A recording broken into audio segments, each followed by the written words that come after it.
다양한 지역에서 야생 멧돼지와의 전쟁은 마치 일련의 조율된 군사 작전처럼 전개됩니다.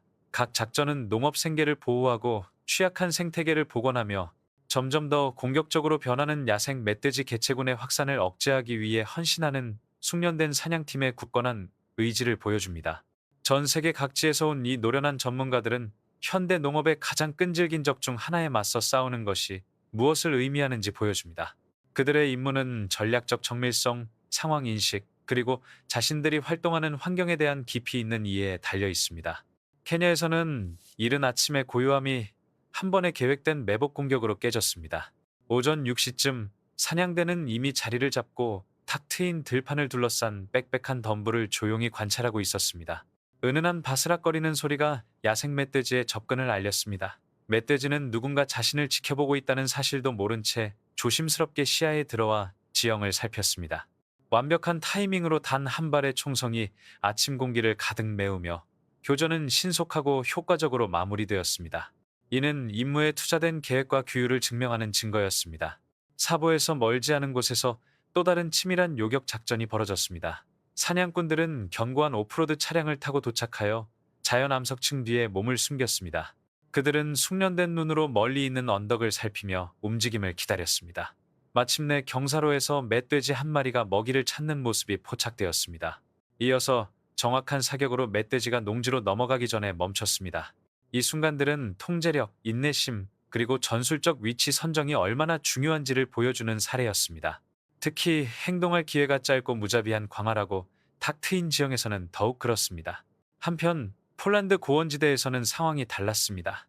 이곳에서 사냥꾼들은 탁 트인 삼림지대를 누볐는데 시야가 넓다는 것은 축복이기도 하고 위험이기도 했습니다. 비아워비에자 숲의 상쾌한 공기 속에서 베테랑 추적자는 구불구불한 경사면을 따라 희미한 표지판을 따라 올라갔습니다. 그때 갑자기 나무십 사이로 움직임이 흐릿하게 나타났습니다. 침착한 손놀림과 예리한 반사신경으로 사냥꾼은 조준하고 빠르고 단호한 사격을 날렸습니다. 이는 이러한 작전의 성공이 압박 속에서도 침착함과 본능에 달려있음을 보여주는 또 다른 사례였습니다. 시에라, 모로코 숲 근처 국경지대에서는 사냥꾼들이 다른 전략을 사용했습니다.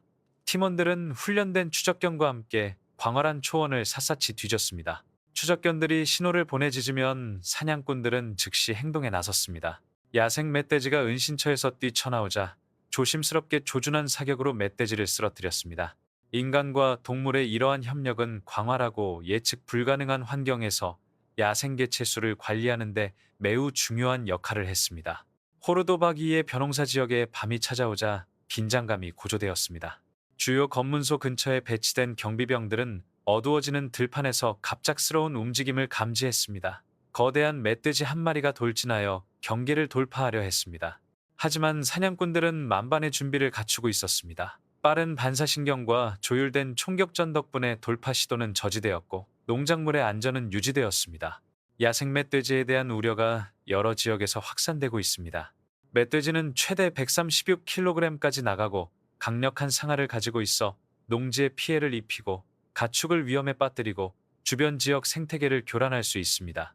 울타리나 덫과 같은 전통적인 방제 수단은 멧돼지의 강인함과 끈기에 직면했을 때 무용지물이 되는 경우가 많습니다. 이로 인해 많은 마을에서 예방 전략으로 적절한 훈련을 받은 사냥대에 의존하기 시작했습니다. 이 동물들은 늪지대와 같은 환경에서 자연적으로 얻을 수 있는 은신처를 최대한 활용합니다. 이러한 장소를 탐색할 때는 주의를 기울이고 서로 협력하며 훈련된 개들의 도움을 받는 것이 필수적입니다. 이 개들은 추적자 역할을 할 뿐만 아니라 주변에서 발생할 수 있는 움직임을 조련사에게 알리고 예상치 못한 조우를 피하도록 돕는 조기경보 시스템 역할도 합니다. 특히 어려웠던 임무 중 하나는 키 큰 나무와 풀로 둘러싸인 울창한 삼림지대를 통과해야 하는 것이었습니다. 넓은 경계를 형성한 후 일행은 배정된 장소로 나뉘었습니다. 조우 후 10분 동안 덤불 속에서 들려오는 맹렬한 짖는 소리는 목표의 존재를 암시했습니다. 모두의 시선은 소리가 나는 방향으로 향했고 움직임의 조짐이 있는지 면밀히 살폈습니다. 이러한 사냥은 집약적이지만 단순한 스포츠 목적이 아닙니다. 오히려 토지를 보존하고 생계를 보호하고 야생 멧돼지가 심각한 위험을 초래하는 지역의 안전을 유지하기 위한 전략적 시도입니다.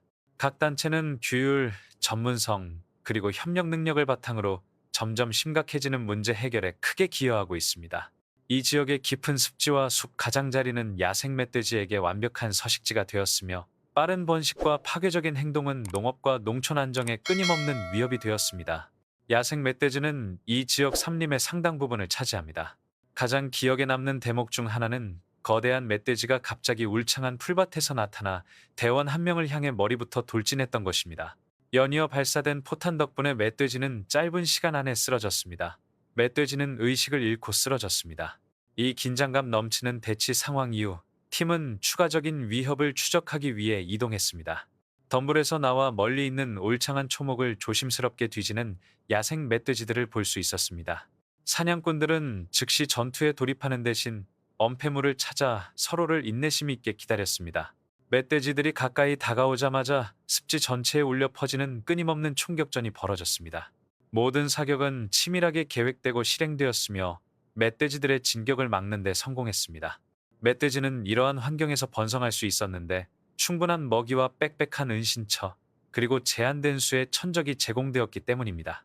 분대원 한 명은 갈대덤불에서 나타난 표적을 일십오 분 이상 관찰하지 않고도 성공적으로 식별하고 공격할 수 있었습니다. 올바른 방향으로 발사된 단 한 발의 총격에 멧돼지는 몇 초 만에 기절했습니다. 적절하게 선택된 유리한 위치에서 쌍안경으로 관찰하니 아래 숲바닥에서 먹이를 찾는 무리 전체가 드러났습니다. 그들은 그들의 움직임을 예의주시하는 눈들을 전혀 의식하지 못한 채였습니다.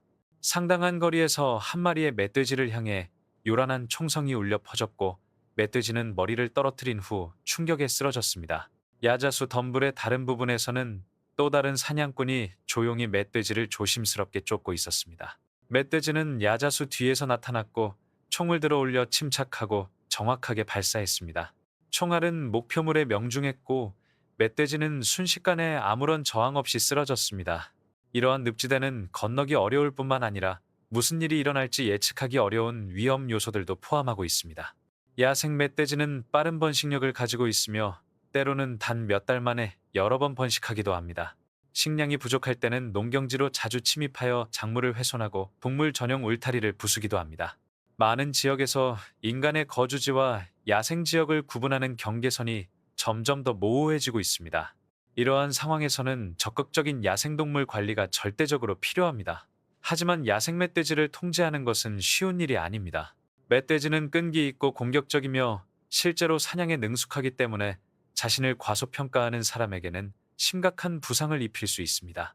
이러한 문제를 해결하기 위해 충분한 훈련을 받은 사냥개들이 울창한 초목이나 접근하기 어려운 지형에 숨겨진 목표물을 식별하고 회수하는 데 자주 활용됩니다. 그럼에도 불구하고 사냥개의 도움을 받더라도 탁 트인 지형에서 야생 멧돼지를 마주하는 것은 여전히 사냥에서 가장 위험한 측면 중 하나입니다. 모든 조우에는 규율과 정확성이 필수적입니다. 새로운 발자국을 발견한 후 한 사수가 어느 순간 전투에 돌입할 준비를 했습니다.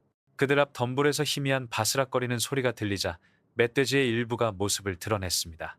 정확한 타이밍에 발사된 총탄이 멧돼지에게 명중하여 순식간에 위협을 종식시켰습니다. 절벽 끝 아래에서 사냥개 떼가 쉴 새 없이 짖는 소리가 들렸는데 이는 근처에 멧돼지 무리가 있다는 것을 암시했습니다. 얼마 후 움직이는 소리가 들려오면서 멧돼지들이 도망치려는 움직임을 더욱 확실하게 알 수 있었습니다. 선두 사냥꾼은 총을 들어 쏘자마자 그 지역의 첫 번째 멧돼지를 쓰러뜨렸습니다. 나머지 멧돼지들은 두 번째 총격에 흩어졌고 그로 인해 멀리 도망쳤습니다. 더 높은 곳에서 움직임이 관찰되었고 더 많은 움직임의 흔적이 발견되었습니다. 덤불 사이를 지나가자 부분적으로 드러나 있던 그림자가 움직였습니다. 총을 쏘았지만 실패했습니다. 후퇴한 멧돼지는 뒤따라 발사된 또 다른 총에 맞았고 그 총은 멧돼지 뒤로 날아갔습니다. 멧돼지는 부상을 입었음에도 불구하고 덤불 깊숙이 들어갈 수 있었습니다.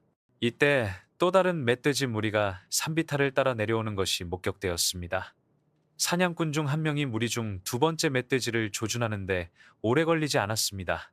단 한 발의 총격으로 목표물을 쓰러뜨렸습니다. 그 후 두 발의 총알은 무리의 선두에 있던 멧돼지를 향해 발사되었고 두 발 모두 성공했습니다. 뒤쪽에 있던 멧돼지 무리가 오른쪽으로 방향을 틀 때 다른 사냥꾼이 총을 재장전하고 사격했습니다. 첫 번째 사격은 실패했지만 두 번째 사격은 목표물을 맞추는 데 성공했습니다. 현재 멧돼지 관리 시스템의 복잡성과 심각성은 이러한 상호작용을 통해 더욱 분명하게 드러납니다. 모든 멧돼지와의 조우는 화력 사용뿐만 아니라 인내심, 협력, 그리고 주변 지역에 대한 심층적인 이해를 요구합니다. 멧돼지가 지속적으로 번식하는 지역에서 이러한 조치는 생태적 균형을 유지하고 농업 생산의 안전을 보장하는 데 필수적인 요소입니다. 작전 마지막 순간 세 번째 선두 멧돼지는 즉시 현장에서 제거되었습니다. 이처럼 울퉁불퉁하고 초목으로 뒤덮인 지형에서 경사면과 덤불 사이의 움직임을 파악하려면 쌍안경과 같은 장비가 필수적입니다. 돼지 한 마리가 두꺼운 초목을 헤치고 탈출을 시도하는 모습이 관찰되었습니다. 사냥꾼은 거리를 유지하고 침착함을 유지하며 방해받지 않는 총알이 날아오기를 기다리며 그 움직임을 따라갔다. 좁은 틈을 통과하려던 그 순간 첫 번째 총알은 빗나갔다. 그 후 더 정확한 두 번째 총알이 날아왔고 이번에는 목표물에 명중했다. 그 동물은 쓰러진 후 비탈 아래로 굴러떨어졌다. 해가 산 뒤로 지기 시작하면서 시야가 크게 줄어들기 시작했습니다. 남은 동물들을 찾기 위해 팀은 더욱 노력했습니다. 아래쪽에서 개 짖는 소리가 울려 퍼지며 공격적인 추격이 시작되었음을 알렸습니다. 덤불에서 바스락거리는 소리는 움직임을 알려주었습니다. 거의 즉시 사냥꾼이 두 발의 총을 쏘았고 그 총은 명중했습니다. 순식간에 멧돼지는 탈출구를 찾지 못했습니다. 다른 분대원들의 총소리가 산비탈에 울려 퍼지며 작전이 체계적이고 결단력 있게 진행되었음을 알렸습니다.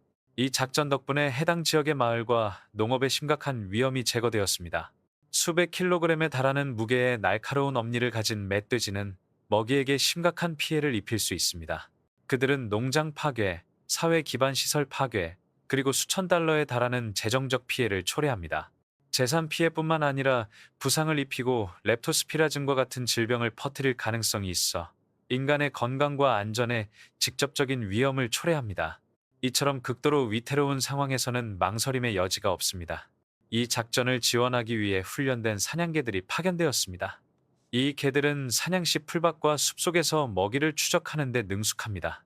매복팀은 개활지에서 대기하고 있다가 멧돼지가 발견되면 그 장소로 몰고 갑니다. 이 방법을 시행하면 안전을 강화하고 탈출 가능성을 줄일 수 있습니다. 얼마 전 황폐해진 들판이 팀의 새로운 목적지였습니다. 멧돼지 떼가 개 짖는 소리에 겁을 먹고 인근 숲으로 도망쳤습니다. 그럼에도 불구하고 팀원들은 이미 그 위치에 진입한 후였습니다. 덤불 뒤에 숨어있던 사냥꾼 중 한 명이 바로 눈앞에 나타난 멧돼지 한 마리를 발견했습니다. 선두에 있던 멧돼지는 단 한 발의 총격으로 사살되었습니다. 더 나아가 두 번째 멧돼지가 앞으로 돌진했습니다. 첫 번째 사격이 실패했지만 두 번째 사격으로 멧돼지를 제압할 수 있었습니다. 팀원들은 사격을 조율하여 남은 멧돼지들을 성공적으로 포획할 수 있었습니다. 그 지역의 다른 곳에서 그들은 멧돼지들이 자주 드나드는 넓은 들판 주변에 자리를 잡았습니다. 그들은 들판 경계에 숨어 있으면서 혹시라도 움직임이 있는지 경계를 늦추지 않았습니다. 시간이 흐르면서 근처 숲에서 바스락거리는 소리가 들려왔습니다. 더 큰 소리가 들렸습니다. 갑자기 동물 무리가 나무숲에서 모습을 드러냈습니다. 연이어 총성이 울려 퍼졌습니다. 멧돼지 두 마리가 즉시 쓰러졌고 다른 멧돼지들은 겁에 질려 숲속으로 도망쳤습니다. 다른 곳에서 또 다른 사냥꾼이 다가오는 멧돼지 떼와 마주쳤습니다. 그는 평정심을 유지하기 위해 선두에 있는 멧돼지에게 총을 쏘았고 멧돼지는 다리에 부상을 입었습니다. 몸집이 더 큰 멧돼지를 향해 발사된 두 번째 총탄은 멧돼지에게 적당한 충격만 가해 스쳐 지나갔을 뿐 멈추지는 못했습니다. 남은 멧돼지 떼는 숲 깊숙이 도망쳤습니다. 숲 가장자리를 따라 계속 추격이 재개되었습니다. 멀리서 짖는 개들의 소리가 분대원들에게 또 다른 존재가 있다는 경고가 되었습니다. 멧돼지 때문에 덤불에 놀라운 균열이 생겼습니다. 멧돼지는 한 발의 총격에 맞아 땅에 쓰러졌습니다. 다른 대원은 다른 곳의 풀밭에서 움직임을 목격했습니다. 마침내 멧돼지가 나타났을 때 분대는 신속하고 정확하게 대응했습니다. 그 결과 멧돼지가 날아오르기 전에 또 다른 위협을 제거했습니다. 어둠이 빠르게 다가오고 있었기에 작전은 자정전에 끝나야 성공으로 간주될 수 있었습니다. 근거리에서 사냥개들이 짖는 소리로 보아 새로운 흔적이 보였습니다. 멧돼지 한 마리가 덤불에서 나타나자마자 즉시 총격이 가해져 추격을 중단시켰습니다. 잠시 후 또 다른 동물이 어디선가 전속력으로 튀어나왔습니다. 사냥꾼은 무기를 다시 장전한 후 단호하게 대응했습니다. 두 번째 총격으로 표적은 총탄의 충격으로 쓰러졌습니다. 여러 지역에서 야생 멧돼지로 인한 위협이 증가하고 있어 단순한 사후 대응적인 사냥 이상의 것이 요구됩니다. 야생동물 관리에 대한 장기적이고 통합적인 접근이 필요합니다. 개인적으로 위에서 언급한 규율 있고 조율된 사냥 작전이 정밀성과 필요성 측면에서 인상적이지만 이는 부분적인 해결책일 뿐이라고 생각합니다. 이러한 노력은 단기적으로는 효과적이며 특히 농업이나 인간의 안전에 대한 즉각적인 위협이 발생할 때 더욱 그렇습니다. 그러나 문제의 근본 원인은 야생 멧돼지의 빠른 번식률, 천적 부족, 그리고 야생 서식지와 인간 거주지의 경계가 점점 모호해지는 데 있습니다. 규제된 도태 기간, 서식지 관리, 중성화 프로그램 확대, 드론 및 동작 감지 카메라와 같은 첨단 감시 장비에 대한 투자와 같은 전략적 개입이 없다면 사냥 횟수와 관계없이 멧돼지 개체 수는 계속해서 증가할 것입니다. 또한 정부와 지방 당국은 지역 사회가 독립적으로 행동하도록 내버려 두기보다는 데이터 수집과 지역 협력을 우선시해야 합니다. 대중에게 안전, 질병 위험, 그리고 목격 사례, 신고에 대한 교육을 제공하는 것 또한 시민과 야생동물 관리자 간의 협력을 증진하는 데 도움이 될 수 있습니다. 제 생각에 멧돼지 위기는 단순한 방어 문제가 아닙니다. 생태적 책임과 식량 안보 및 농촌 생계 보호라는 절실한 필요성 사이에서 균형을 맞출 수 있는지를 시험하는 과제입니다. 현장 활동과 선제적 정책, 그리고 생태적 예측을 병행해야만 이 고조되는 문제를 진정으로 억제할 수 있습니다.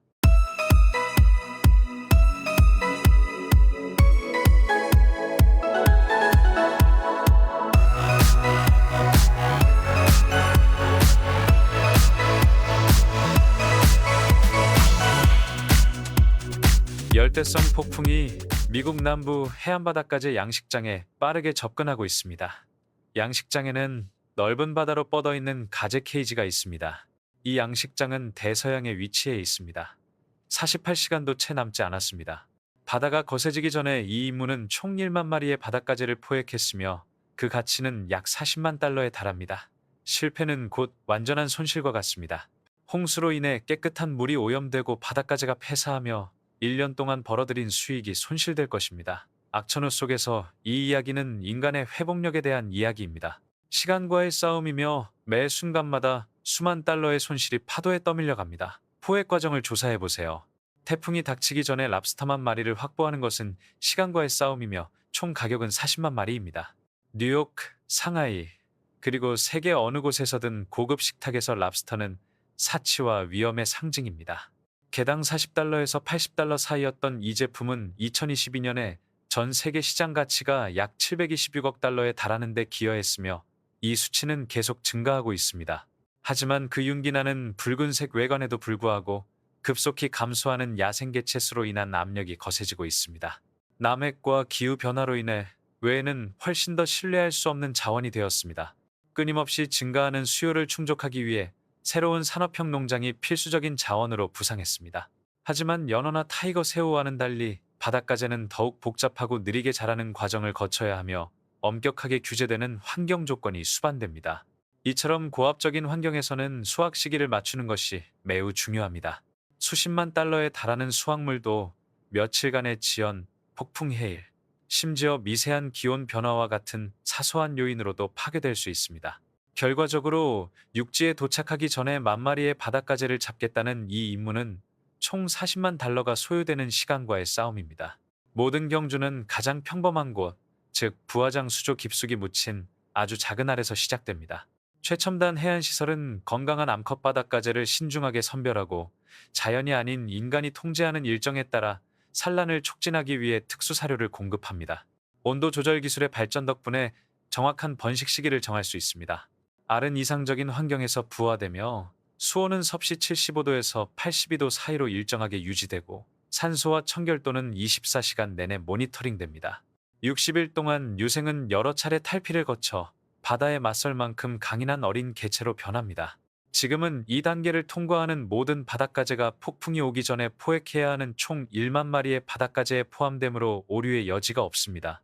생존의 위험을 재정적 수익으로 전환할 수 있는 유일한 기술은 정밀 생명공학입니다. 물속에 떠있는 바닷가재 케이지는 마치 조용한 요새처럼 해안에서 몇 해리 떨어진 곳에 있습니다. 각 케이지는 강한 해류를 견딜 수 있도록 내구성이 뛰어난 프레임, 파도에 강한 부표, 그리고 강화된 망사로 제작됩니다. 각 케이지의 크기는 약 2제곱미터입니다. 각 케이지는 처음에는 최대 250마리의 어린 바닷가재를 수용할 수 있습니다. 그러나 수확기가 되면 최적의 성장과 산소량을 확보하기 위해 이 수를 점차 줄여 약 50마리의 성체 바닷가재를 수용하게 됩니다. 카메라와 센서가 수면 아래 수심을 지속적으로 모니터링하며 염분, 용존 산소량, 해류 속도 등 모든 것을 감지합니다. 아주 작은 변화라도 폭풍의 도래를 알리는 신호일 수 있고 심지어 양식장의 운명까지 좌우할 수 있기 때문입니다. 바닷가재는 연체동물과 생선 부스러기를 먹는 잡식성 동물로 이를 통해 상당한 양의 단백질을 섭취합니다. 양식업자들은 인공지능을 활용하여 체중 증가율과 탈피 주기 등의 요인을 기반으로 먹이 공급량을 미세하게 조절합니다. 이들은 체중의 15%에서 20%를 매일 섭취하는데 이는 질병과 수질 오염을 예방하기 위해 엄격하게 관리해야 할 중요한 수준입니다.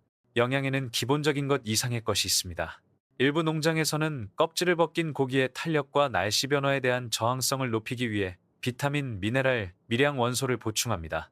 시간과의 경쟁 속에서 사료 1g은 단순히 바닷가재를 키우는 데 그치지 않고 판매되는 사료 1파운드의 가치를 결정합니다. 폭풍이 점점 가까워지고 카운트다운이 시작되었습니다. 해안에 위치하게 되자 농장 전체가 비상모드로 전환됩니다. 이것은 더 이상 일상적인 작업이 아닙니다. 오히려 몇 분만 늦어져도 수만 마리의 바닷가재를 잃을 수 있는 고속 어획 작전입니다. 거의 수확될 준비가 된 바닷가재는 10,000마리가 넘습니다. 특수 선박인 케이지 리프팅 보트는 거칠고 어두워지는 물 위에서 강철 화살처럼 앞으로 나아갑니다. 수백 킬로그램의 무게가 나가는 각 케이지는 바다에서 건져 올려 다 자란 바닷가재 껍질을 씻습니다.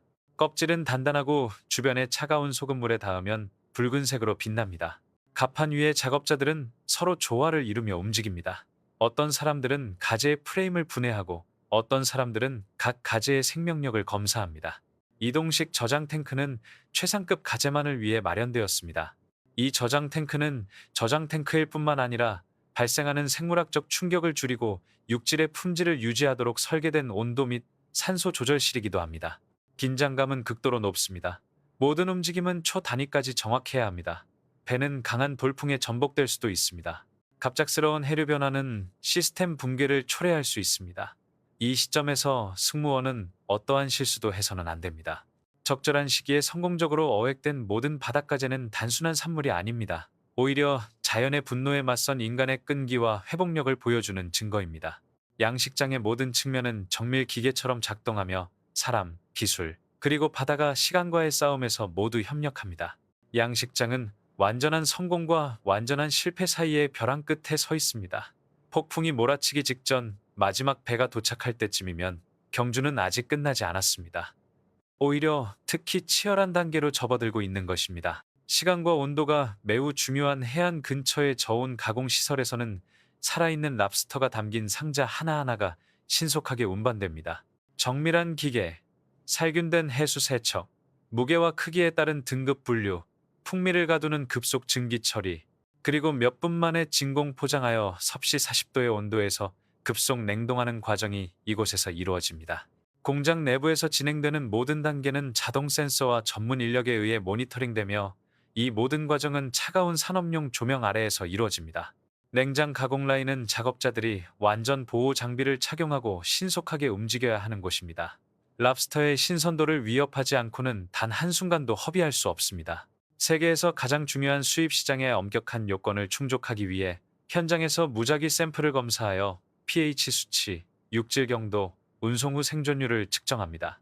외부에서는 물류팀이 스위스 시계처럼 정밀하게 작동합니다. 해안에서 공항 창고까지 운송되는 동안 각 화물에는 QR코드가 부착되고 온도 유지를 위해 모니터링됩니다. 폭풍이 점점 가까워지고 있음에도 불구하고 랍스터는 냉동 창고와 특수 운송 트럭 안에서 여전히 완벽한 상태를 유지하고 있습니다. 마치 바다 밑에서 막 나온 것 같습니다. 모든 랍스터는 기술, 인간의 전문성, 그리고 자연의 분노를 극복하려는 확고한 의지로 보호되는 수백만 달러 규모의 작업의 일부입니다. 이는 단순한 공급망이 아니라 초 단위로 시간을 측정하는 치밀하게 조율된 생태계입니다. 수출 기준을 준수하고 윤기 나는 껍데기와 부러지지 않은 집게발을 가진 랍스터는 산소 조절이 되는 운송 탱크에서 살아있는 상태로 보관됩니다. 그곳에서 뉴욕, 상하이, 도쿄의 5성급 레스토랑으로 직송됩니다. 이곳의 손님들은 폭풍과 악천 후에도 견딜 수 있는 해산물 요리에 수백 달러를 기꺼이 지불합니다. 최고급 유통업체와의 계약을 통해 적절한 시기에 수확하면 첫 돌풍이 불기 전에 40만 달러의 수익을 올릴 수 있습니다. 이는 대규모 양식장에게는 그만한 가치가 있는 보상입니다. 세계적인 셰프들이 랍스터를 최고급 요리의 걸작으로 승화시킵니다. 샴페인찜 랍스터, 프랑스식 마늘버터 구이 랍스터, 유럽식으로 조리한 고급 랍스터, 비스크 등이 그 예입니다.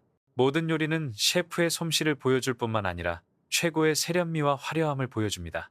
레스토랑과 요리 방식에 따라 1인분 가격은 수백 달러에서 수천 달러까지 다양합니다. 이곳에서 식사하는 사람들에게 이곳은 단순한 식사, 그 이상의 의미를 지닙니다. 달콤하고 부드러운 랍스터 한 입 한 입이 현재 바다에서 사용되고 있는 최첨단 보존 기술의 정수와 미식 예술의 정수를 담아내는 고급스러운 경험입니다.